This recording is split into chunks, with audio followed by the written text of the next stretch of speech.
The thing about working a tower alone at 3 in the morning is that the silence has weight. People who haven't done it think the job is mostly silence. Long stretches with nothing to do. The dark airfield laid out below the glass like a circuit board. The runway lights a blue chain stretching out into the trees. They imagine you read a book. They imagine you drink coffee. They are right about the coffee. What they don't understand is that the silence is the job. The silence is what you are watching. The silence is what could break, at any second, into a Cessna with a sputtering engine on short final, or a medevac out of Mission Hospital with a transplant team on board, break time I-05s, or a corporate jet whose pilot has been awake for 14 hours and just bounced his landing and is sitting on the runway with the brakes locked and the tower needs to be told.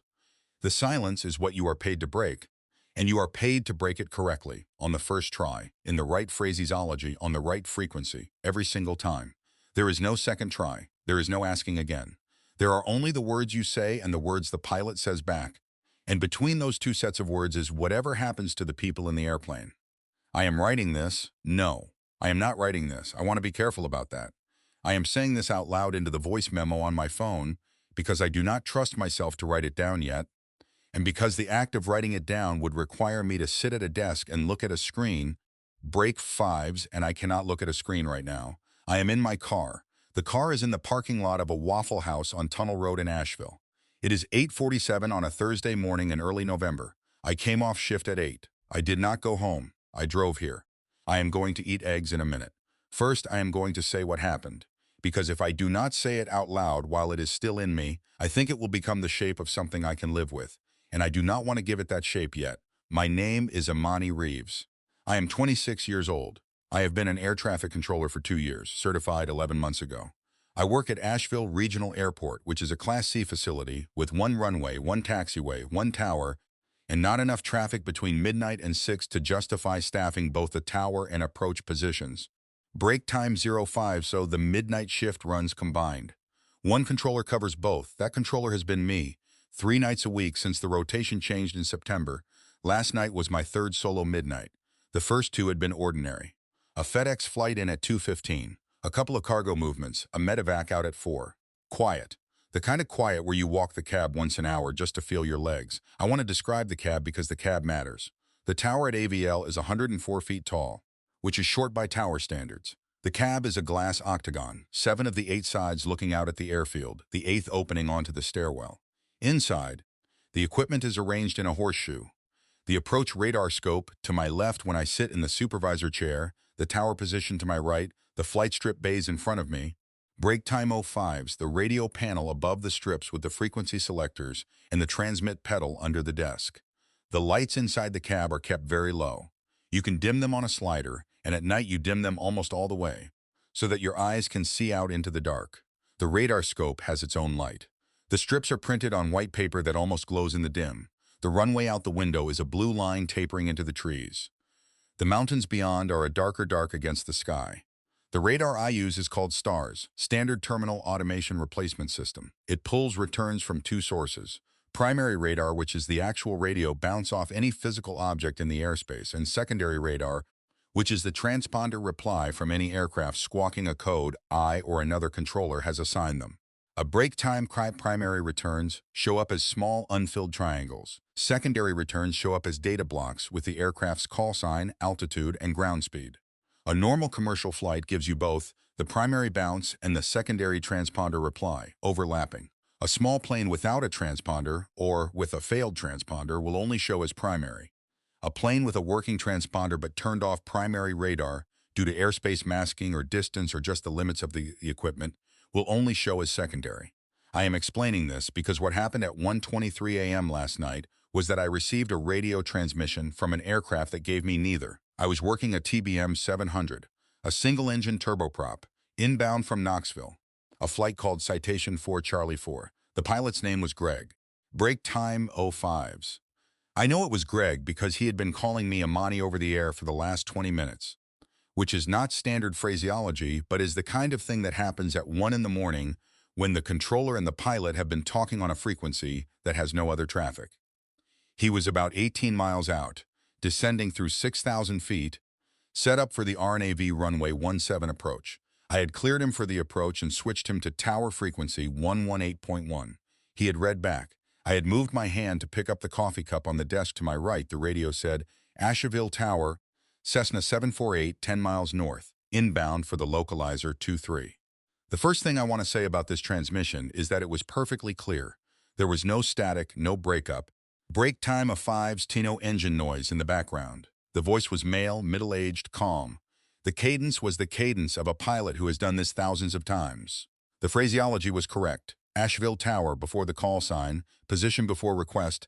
Request stated cleanly. The second thing I want to say is that I did not, for the first 2 seconds, process what was wrong with it. What was wrong with it was that there is no localizer 23 at Asheville Regional Airport. There is no runway 23. Our single runway is 17 and 35. There has never been a runway 23 at this airport.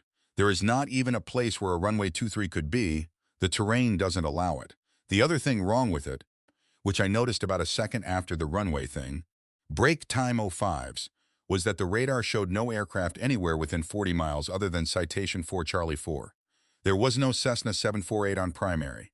There was no Cessna 748 on secondary. The transmission had come in on tower frequency 118.1, which my radio was tuned to. The frequency was clear. The aircraft was not there. I keyed the mic. I said, aircraft calling Asheville Tower. Say again your call sign and position. There was a 2-second pause. The voice said, Asheville Tower, Cessna 748, 10 miles north, inbound for the localizer 23. Exactly the same words, same cadence, same tone. It was not a person repeating themselves. It was a recording. Except, and this is the part I have been turning over for the last 6 hours, it wasn't a recording either. Break time of fives, because when I keyed the mic the first time, my transmission would have stepped on his. He could not have been transmitting when I was. The radio is half duplex. Either he is talking or I am talking. He had stopped talking, waited for me to finish, paused for 2 seconds, and then said the same words again. That is not what a recording does. A recording does not wait for you. I did the procedure. I want to put down what the procedure was, because I followed it, and the procedure is what got me through the next 6 hours, and I am only now in this parking lot starting to understand what the procedure did to me. The procedure for an unidentified transmission is as follows. You acknowledge that you heard a transmission. You do not assume anything about the source. You ask for clarification. If you receive no clarification, break time 05s, you note the time and the content in the daily log. You inform your supervisor on the next shift change. If the transmission is repeated, you ignore it on the radio and focus on your assigned traffic. The reasoning is that an unidentified transmission could be a stuck mic on a distant aircraft, a malfunctioning ground unit, a kid with a handheld radio bought at a hamfest, or interference. None of these things require an immediate response from the tower. The tower's job is to manage the aircraft you can identify. The procedure exists to keep the controller from getting sucked into chasing radio ghosts while real planes need real clearances. I followed the procedure. I noted the time, 01:23:47. I noted the content. Unidentified TX on 118.1 claiming call sign Cessna 738 requesting localizer 23 non-existent runway. Breakdown 5s. I switched my attention back to Citation 4 Charlie 4, who was now 12 miles out on the RNAV 17, and I cleared him to land. Greg said, cleared to land 17, Citation 4 Charlie 4. I said, read back correct. The radio said, in the same male middle-aged calm voice, Asheville Tower, Cessna 748, 8 miles north, inbound for the localizer 23. I did not key the mic. I noted the time, 01:25:11. I noted the new content. He was 2 miles closer, which meant if he was a real aircraft moving at typical Cessna speed of about 120 knots, he had traveled 2 miles in 84 seconds, which is, I did the math, roughly 85 knots ground speed.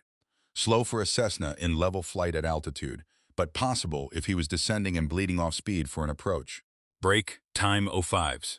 I want to say I noted this calmly. I was sitting in the dim cab with my hand on the coffee cup, and I was looking at a radar scope that showed me one aircraft, Greg's TBM, on a perfect 3-degree glide slope to the runway, and I was hearing on my headset a voice that was talking to me as if it were a normal aircraft on a normal approach to a runway that does not exist, and I was noting the math of its closure rate in my logbook. I was calm. The procedure had me. The procedure said, note it, ignore it, focus on the real traffic. I was doing exactly that. Greg landed at 01:29:14. I cleared him to taxi to the ramp. He thanked me. He said good night. The radio said, Asheville Tower, Cessna 748, 6 miles north, inbound for the localizer 23. I noted the time, 0132. I picked up the landline. I called Atlanta Center. Break time is the en route facility that handles the airspace above mine. Atlanta Center, AVL Tower. Go ahead, AVL. I have an unidentified transmission on tower frequency 118.1 claiming a Cessna 748, inbound from the north. I have nothing on radar. Can you check your scope and see if anything's painting north of me? The voice at Atlanta. A woman no one I knew said stand by. There was a pause of about 40 seconds, then, AVL, I show no traffic within 50 miles of you. Nothing primary, nothing secondary. There is no Cessna 748 in our system tonight. There is no flight plan filed under that call sign for the last 72 hours. I said, copy. Thank you. She said, AVL, do you want me to file a report? I hesitated. I want to put down that I hesitated, break time .05s, because the hesitation was the first place in the night where I made a decision that was mine and not the procedures. The procedure said, yes, file the report. That's what the report is for. What I said was, stand by, Atlanta. Let me see if it continues, she said. Copy, I'll be here. I hung up. The radio said, Asheville Tower, Cessna 748 4 miles north, inbound for the localizer 231-3158. I want to be honest about why I told Atlanta to stand by. It was not because I doubted what I was hearing. I knew what I was hearing. I had been hearing it for 9 minutes. It was because the moment Atlanta filed the report would exist, and the report would have my name on it, and the report would say that I, Imani Reeves, on my third solo midnight, had called the en route facility about a radio ghost. Break time equal 5s, and the report would sit in a folder somewhere, and at some future point, not soon, not next month, but somewhere in the slow accumulation of a career, that folder would be opened by a supervisor who was making a decision about whether I was ready for a promotion, or for a transfer, or for a higher traffic facility, and the folder would say Radio Ghost. And the supervisor would not say anything to my face about it. The supervisor would just decide. I am 26 years old, and I have been certified for 11 months. I have student loans. I have a sister at UNC Charlotte who I send $300 a month to. I have a one-bedroom apartment in West Asheville that I can afford because the night shift differential adds $8,000 a year. I am the only black woman in the AVL Tower. Break time 05s. I am the only black woman who has ever been in the AVL Tower. I know what folders do, so I told Atlanta to stand by, and I went back to my chair, and the radio kept talking. At 01:33:50, the radio said, Asheville Tower, Cessna 748, 2 miles north, inbound for the localizer 23. At 01:35:42, the radio said, Asheville Tower, Cessna 748, final localizer 23. At 01:35:42, I want to describe exactly what happened, because it was the iconic moment of the shift, and I do not want to be wrong about it. I was standing at the north window of the cab. I had walked to the window when the transmission came in at 4 miles. I wanted to see. I knew that I would not see anything. I knew this because there was nothing on radar, and a Cessna at 2 miles, then 4 miles, break time so 5s, then 6 miles north is well within visual range of the tower windows in clear weather, and the weather was clear. The sky over the mountains was the deep purple black of a moonless night with stars. And a Cessna's landing light at 2 miles would be a small bright point against that dark. And an approaching Cessna's landing light coming closer would be a small bright point getting larger. I knew there would be nothing. I walked to the window anyway. I want to put down that the walking was not procedure. The walking was me. I stood at the north window of the cab at 1:35:42, and I looked out at the dark sky to the north over Beaver Lake and the ridgelines beyond, and the radio said Asheville Tower, Cessna 748, final localizer 23, and I saw a landing light. It was a small, bright white point. Break time 05s low against the dark of the ridgeline. In the position a Cessna on final to a hypothetical runway oriented at heading 230 would be. It was moving. It was descending. I could tell from how its position changed against the stars behind it, on a stable descent path toward what? I do not know, because there is no runway there. There is a ridge. There is the side of a mountain. The terrain in that direction rises from about 2,500 feet at the airport to about 4,000 feet over the ridge 2 miles north. I watched the landing light for about 12 seconds. It descended steadily. It did not waver. It did not appear to be in distress. It looked exactly like a Cessna on a normal final approach to a normal runway, break time 05s, except that the runway did not exist and the aircraft did not exist on radar, and the airspace it was flying through ended in a mountain. At about 12 seconds, the landing light winked out, not faded, not descended below my line of sight. Winked. As if someone had turned off a switch, the radio said, Asheville Tower, Cessna 748, clear of the active, taxiing to the ramp, 01369. I did not key the mic. I want to describe what I did next, because what I did next was a thing I had not planned to do and which I have been turning over since. I keyed the mic. I said, Cessna 748, Asheville Tower, taxi to the ramp via Alpha, contact ground point 7 on departure. There was a 2-second pause. The radio said, taxi to the ramp via Alpha, ground point 7 on departure, Cessna 748. Good night, break time 05s. Imani. I want to be specific. The voice said, good night, Imani. It used my name. I had not given my name on the air. I had not given my name to this aircraft because the aircraft did not exist. The voice that did not exist on radar, on a runway that did not exist, on a frequency that I had not authorized, knew my name and used it with the small, warm casualness of a pilot who has been talking to me for 20 minutes at 1 in the morning when there is no other traffic. I sat back down in the chair. I picked up the coffee cup. The coffee was cold. I drank it anyway. My hand was steady. I noticed that my hand was steady, and I noticed that the noticing of the steadiness was the first place in the night where I understood that what I was doing was wrong. I do not mean wrong in the sense of mistaken. Break time 05s. I mean wrong in the sense of the procedure was carrying me past a point I should not have been carried past. I had cleared an aircraft that did not exist to taxi to a ramp that did not exist on a runway that did not exist in the standard phraseology, in the standard cadence, on the standard frequency, while my hand stayed steady around a coffee cup. I had done it because the procedure that I had been trained on for 2 years did not include the option of not doing it. The procedure included options for unidentified transmissions, for stuck mics, for radio interference, for handheld radios. The procedure included options for emergency aircraft, for lost communications, for hijacking codes, for weather diversions. The procedure did not include an option for a voice on the radio that knew my name. Break time 05s. I sat in the chair and I looked at the radar scope. The radar showed no traffic. The frequency was quiet. The cab was dim and warm. The runway lights stretched out into the trees. My headset hummed the small electrical hum that headsets hum when nothing is being transmitted on the frequency they are tuned to. I called Atlanta back at 014211. Atlanta Center, AVL Tower, go ahead, AVL. Same woman. I want to file that report we discussed. Copy. Stand by while I pull up the form. I gave her the information. Time of first transmission, content of transmissions, my callouts in response, the radio frequency. I did not tell her about the landing light. I did not tell her about my name. I told her the procedural facts. The procedural facts went into the form. The form would go into a folder. The folder would exist. She said, AVL, break times 05s. Can you pull the recording for those timestamps and email it to me before end of shift? I'd like to listen to it. I said, I will, she said. Imani, this is a known thing. I want to put down that I do not know if I imagined the way she said Imani. I want to put down that she had not used my name on the call before that point, and that she used it then in a way that was warm and almost embarrassed. The way you say a person's name when you are about to tell them something they would prefer not to hear. She might have heard my name from the supervisor on her own side reading my shift roster. She might have heard it from another source I do not know about.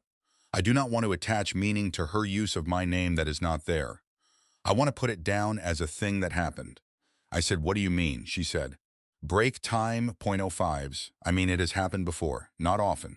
Maybe 4 or 5 times in the 11 years I've been at Atlanta. AVL is one of the airports where it happens. There's a couple of small fields in the Smokies where it also happens. The pattern is consistent. It's always a small aircraft. It's always at night. It's always asking for a runway that doesn't exist. I don't want to say procedure because there isn't one in the manual, but there's a thing the controllers who've heard it do. They don't talk to it on the air. They note it. They file the report. They go home. I said, I talked to it on the air. She paused. Then she said, how long? I said, about 15 minutes. She said, did it use your name? I said, yes. She said, Imani, finish your shift. There's still 6 hours. Work the traffic you have. Break time Panko 5s. Do not transmit on tower frequency to anything that is not on radar. I'm going to put a call into your supervisor. He'll come in early. He'll be there by 6. He'll meet you when you go off shift. I'll be here on the line if you need to call me back at any point in the night. You're going to be okay. I said, okay. She said, Imani. I said, yes. She said, I'm sorry. I should have told you when you first called. I should have told you it was a known thing. I was hoping it would just stop. They sometimes stop after 1 transmission. I'm sorry. I said, okay. I hung up. The rest of the shift was real. I worked a UPS flight in at 0230. An air ambulance out at 0412, an early bizjet at 0645. I did the work. I did the work the way I had been trained. The radio did not say anything that was not a real aircraft. Break time .05s, the radar did not show anything that was not there. The frequency hummed the quiet electrical hum, and I made my callouts on time, and the planes did what I told them to do and went where I told them to go. But I was not okay.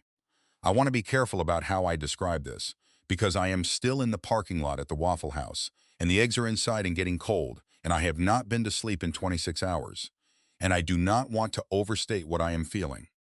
I want to put it down accurately so that I can look at it later and know what it was. What it was this. Every time the radio crackled with a real transmission from a real aircraft on a real frequency, for the rest of the shift, there was a half second where I did not know which radio I was hearing. Break time style, I did not know if the next words were going to be a UPS pilot reading back his clearance, or a calm middle-aged male voice telling me he was inbound for a runway that did not exist. I worked through the half second. I made the call out. The pilot read back. I confirmed the read back. The procedure carried me. But the half second was there. The half second was there every time. By 04, the half second was not a half second. It was 3/4 of a second. By 06, it was a full second. By 06:45, when the bizjet checked in, I waited an extra heartbeat before keying the mic because I needed to be sure the voice in my headset was the voice of a real pilot, and not the other voice that had said good night, Amani. My supervisor came in at 0550. His name is Doug. He is a kind man in his 50s who has worked at AVL for 23 years. Break time 05s. He brought me a coffee and a breakfast burrito from the Waffle House on Tunnel Road. He sat in the supervisor chair and he watched me work the last hour of the shift. He did not say anything about Atlanta's call until 0730. When traffic was clear and the morning controller was on his way in, Doug said, "Atlanta told me what happened." I said, "Okay." He said, "I'm sorry." I said, "Has it happened to you?" He looked at me for a long moment. He has very pale blue eyes. He said, "Once. December of 1998, I was on a midnight, same as you. The voice on my radio asked for clearance to a runway that didn't exist. And when I didn't respond, it asked again. And when I didn't respond again, it told me good night and called me by my name." I said, "What did you do?" He said, "I finished my shift. I went home. I called my supervisor." Break time 05s. My supervisor told me what Atlanta told you. I filed the report. The report went in a folder. The folder is in a cabinet in the basement of this building with about 30 other folders from the last 40 years. I have looked at the folder twice. Once when I was promoted to supervisor in 2007 and once last year when we had to digitize some of the old records. The folder is still there. The records are still there. The pattern is still consistent. I said, "What is the pattern?" He said, "There is no pattern." That's what I mean by consistent. There is no progression. The transmissions don't get worse. They don't get more frequent. They don't escalate. There is no plane. There is no pilot. There is no crash. There is no aftermath. There is only the transmission and the controller who hears it, and the report that goes in the folder. Break time .05s. As far as I can tell, in 40 years at this airport, the only thing that has ever happened as a result of one of these transmissions is the existence of the report. The report exists, and the controller exists, and the controller continues to be a controller, and the transmissions continue to happen, occasionally, and the folder gets a little fuller, and that is the entire history of the phenomenon at AVL. I said, "It used my name." He said, "Mine too, I know, I'm sorry." I said, "How did it know my name?" He said, "I don't know. I have thought about this for 26 years, and I do not know." He drank his coffee. The morning controller came in. We did the shift change. I gave my callouts. I gave my flight strips.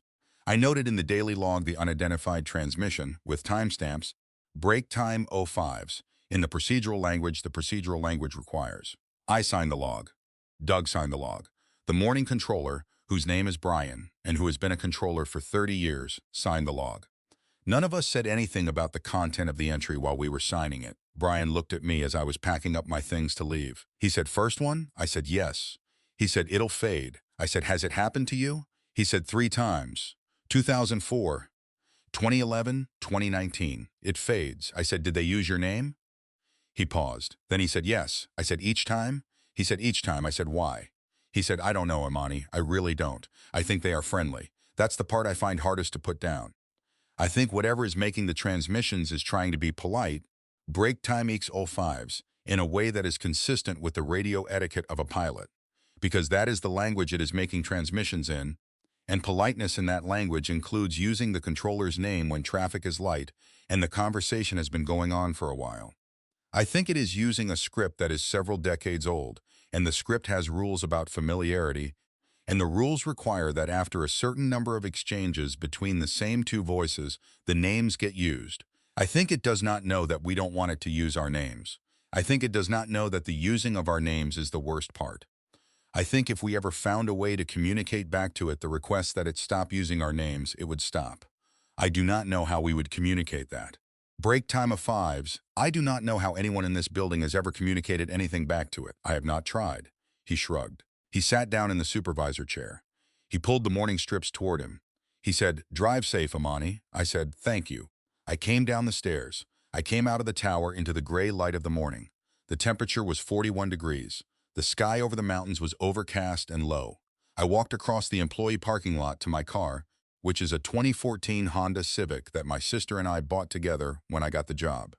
I sat in the driver's seat. I did not turn the engine on for about 3 minutes.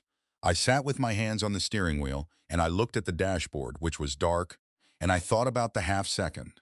I thought about the half second, and I thought about how, by the end of the shift, break time 05s, it had become a full second, and I thought about the next shift, which is Saturday night, and the shift after that, which is Sunday night, and the shift after that, which is Tuesday night, and I thought about whether the half second was going to be a half second again on Saturday, or whether it was going to start where it left off, at a full second, and whether by next month it was going to be 2 seconds, and whether by the end of the year I was going to be a controller who, every time the radio crackled, waited several seconds before keying the mic to make sure the voice was real. I thought about Doug. Doug has been a controller for 23 years since December of 1998. Doug works the day shift now. Doug does not work midnights anymore. Doug has not, as far as I know, heard the voice again since 1998. Break time 05s. Doug has lived for 23 years with the knowledge that a voice once knew his name. I thought about whether Doug, when his radio crackles, has a half second. I thought about Brian. Brian has heard the voice 3 times. Brian has been a controller for 30 years. Brian is calm and competent, and he just signed my log without flinching. I thought about whether Brian has a half second, and whether it has been a half second for 30 years, and whether you can be a controller for 30 years with a half second, and whether the half second is what the job actually is for controllers who have heard the voice. I drove to the Waffle House. I parked in the parking lot. I have been in the parking lot for 43 minutes. I have been talking into my phone for 36 of those minutes. Break time 05s. The voice memo on my phone is going to be very long. I am not going to listen to it again. I am going to save it to the cloud, and I am going to forget it is there, and I am going to go inside and eat the eggs and drive home and sleep. I am not going to quit. I want to put that down because I have been thinking about it in the parking lot, and I want to be honest about the thinking. I have been thinking that I could quit. I could call Doug this afternoon and tell him I am taking a leave of absence, and I could see about transferring to a TRACON or to an administrative position or to a different facility on day shift. There are options. I have a record that would let me transfer. I am not going to do that. I want to put down why. I am not going to do that because the half second is mine. The voice did not break me. Break time 05s. The voice gave me a half second, and I gave it back the procedure. And the procedure carried me through 6 more hours of real traffic, and the real traffic landed and took off and got where it was going, and no one was hurt. The voice can have its transmissions. I can have my half second.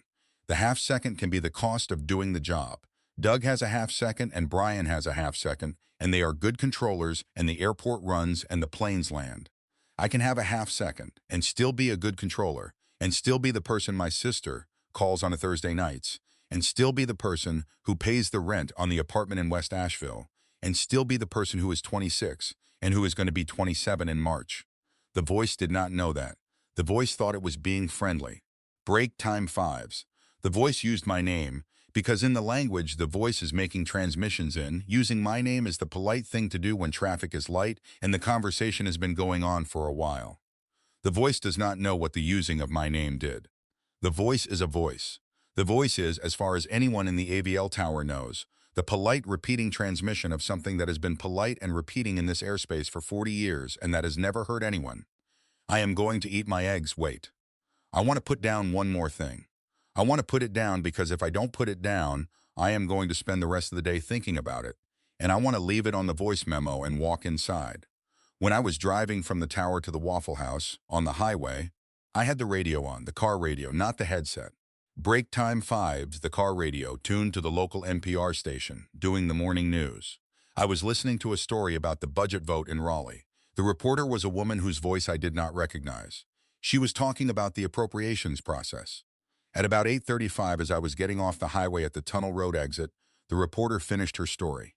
The anchor came back on. The anchor said, "Thanks, Diane." In other news this morning, the National Weather Service has issued a winter weather advisory for the higher elevations of Buncombe and Madison counties, with snow accumulations of 1 to 3 inches expected above 3,500 feet between this evening and tomorrow morning. Good night, Imani. I am going to put down that I heard this. I am going to put down that I almost ran the red light at the bottom of the off-ramp. Brake time 05's because my foot did not move to the brake for a full half second. I am going to put down that I came to a stop in time. I am going to put down that the next thing the anchor said was about a school board meeting in Henderson County in the calm voice of an NPR morning anchor, with no acknowledgement that he had just said my name on the air. I am going to put down that I changed the station. I am going to put down that the other station was playing a song. I am going to put down that I turned the radio off. I am going to put down that I drove the last 2 blocks to the Waffle House in silence.